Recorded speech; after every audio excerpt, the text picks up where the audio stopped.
கடுமையான நிதி நெருக்கடியில் சிக்கி தவித்து வரும் ஸ்பெயின் தற்போதுதான் அதன் பொருளாதார நெருக்கடியில் இருந்து மெல்ல மெல்ல மீள முயற்சி செய்கிறது.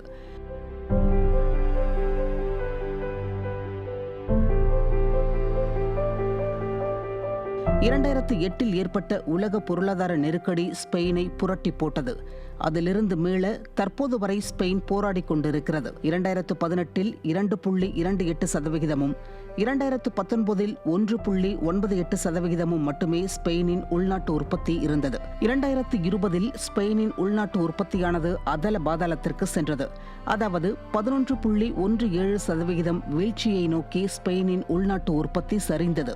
அதன்படி 2023 தற்போதைய நிலவரப்படி ஸ்பெயினின் உள்நாட்டு உற்பத்தியே 2.45% மட்டுமே உள்ளது.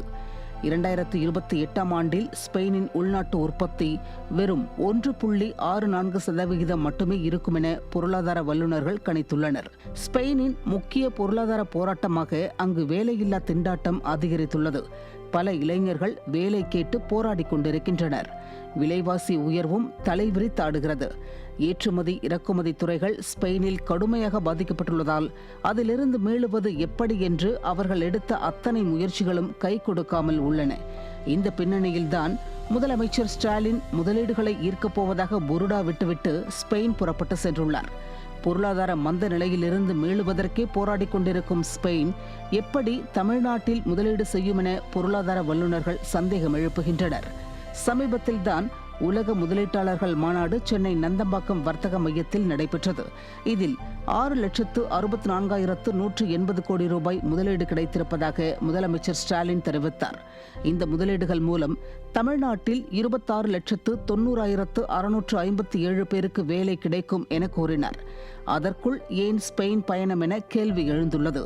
அப்படியென்றால் விடியா திமுக நடத்திய உலக முதலீட்டாளர்கள் மாநாடு தோல்வியில் முடிந்ததா என்று கேள்வி எழுந்துள்ளது. சென்னையில் நடத்திய உலக முதலீட்டாளர்கள் மாநாட்டிற்கு ஸ்பெயின் நாட்டின் தொழிலதிபர்களை அழைத்திருக்கலாம். அதை விட்டுவிட்டு மக்களை ஏமாற்ற ஸ்டாலின் ஸ்பெயின் கிளம்பியுள்ளதாக விமர்சனங்கள் எழுந்துள்ளன.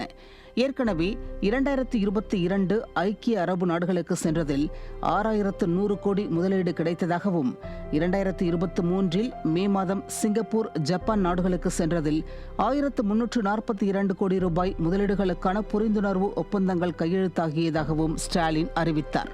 அதன் தாக்கம் தமிழ்நாட்டில் இதுவரை தெரியவில்லை. ஒவ்வொரு ஆண்டும் வெளிநாடு சுற்றுலாவிற்கு சென்று அரசு பணத்தை ஸ்டாலின் வீணடிக்கிறார் என்ற குற்றச்சாட்டு எழுந்துள்ளது.